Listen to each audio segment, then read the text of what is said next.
Hi everybody, I'm Suzy Cohen, America's Pharmacist, and today I want to talk to you about something rather serious. It's been brought to the media's attention by Angelina Jolie going public about her prophylactic double mastectomy in an effort to reduce breast cancer.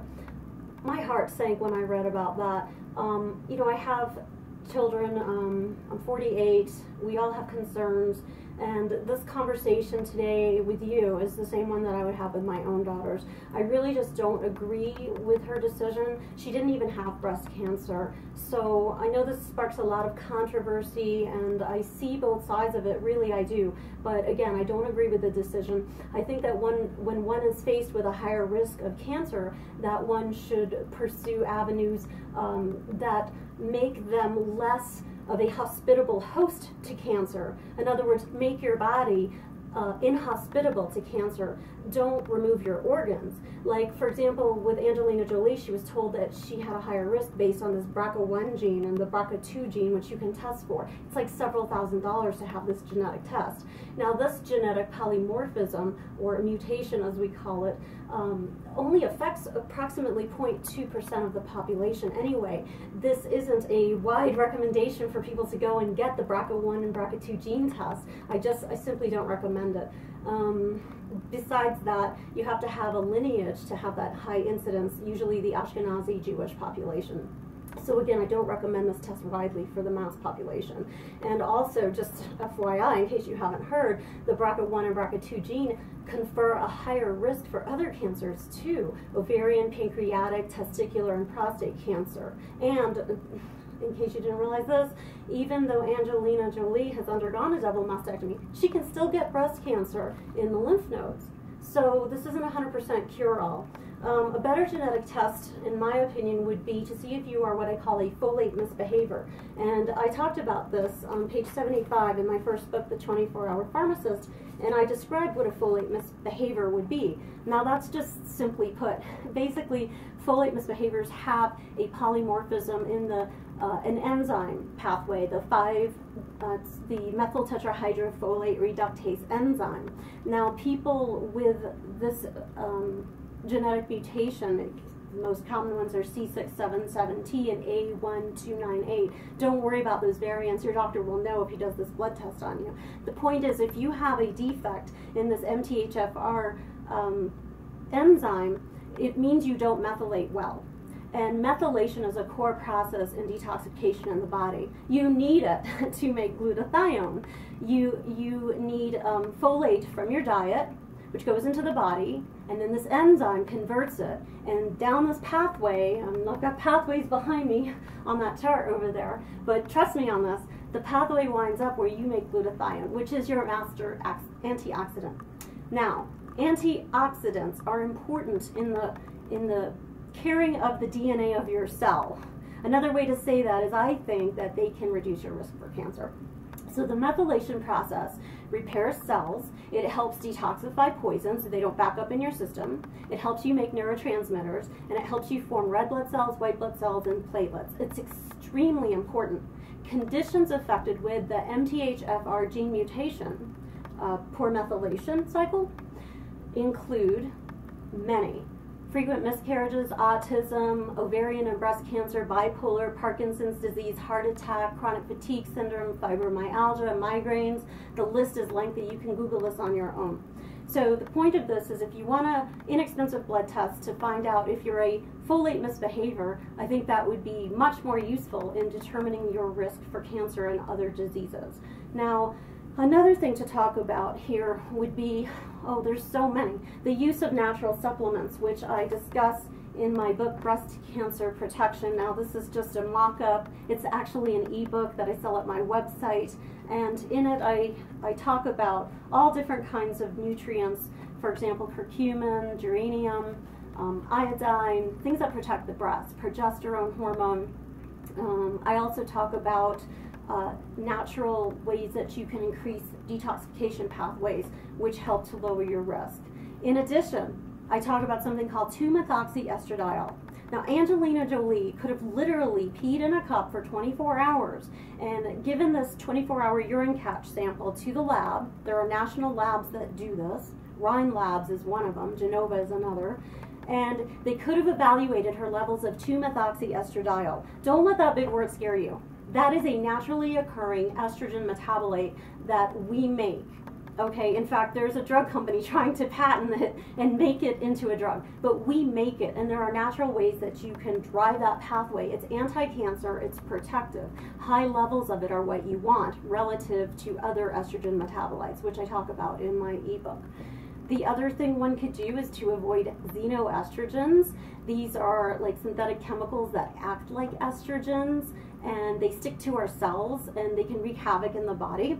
One of the most famous is a pharmaceutical estrogen called ethinyl estradiol, which is found in the pill and some hormone-related drugs for women. So it's a xenoestrogen, meaning it looks similar to natural estrogen, but it's not, and it sticks to the cells, and high levels of it are not good.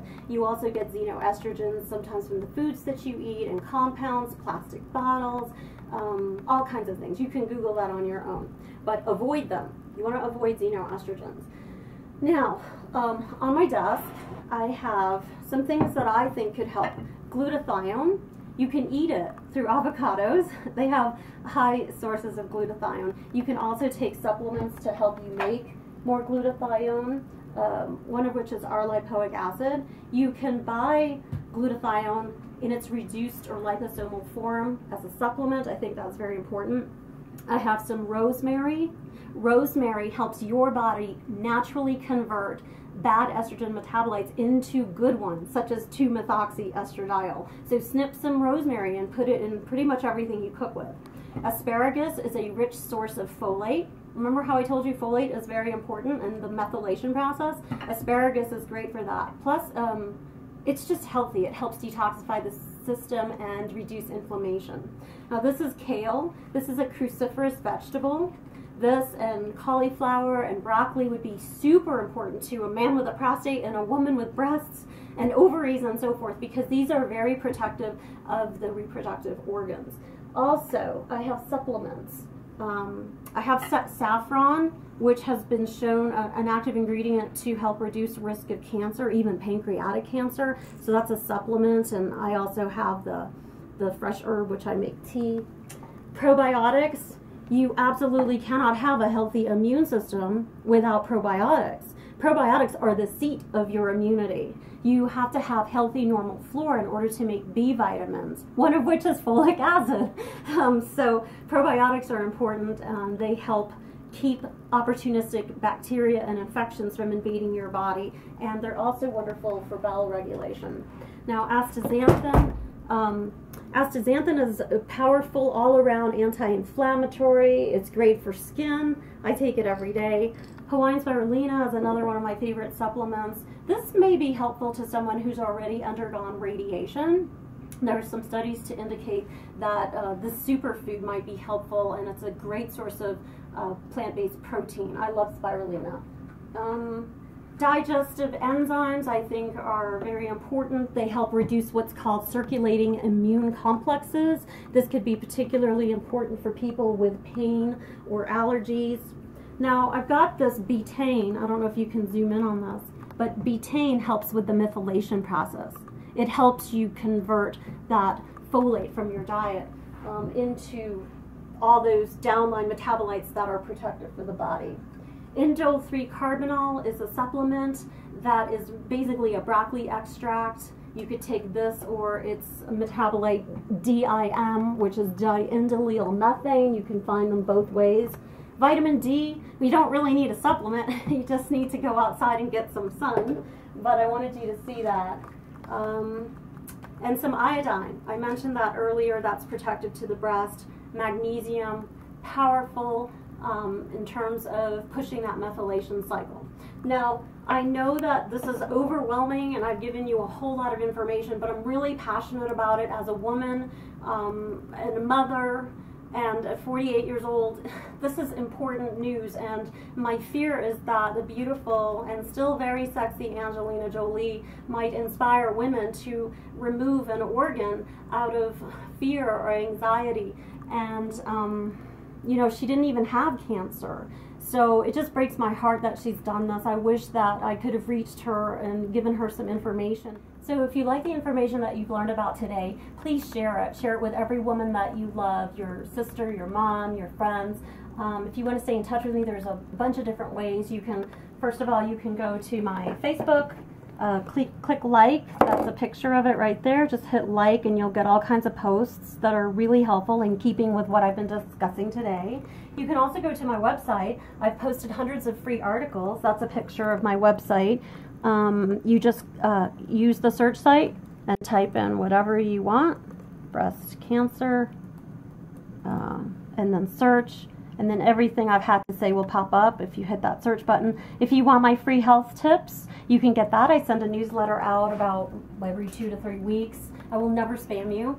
And I also have a Twitter feed and all those things that, all the techie gurus have set up for me. So I'll see you probably on Facebook. That's my most interactive site. And again, please share this information with anyone that you love. Please make your body an inhospitable host to cancer. That's the key.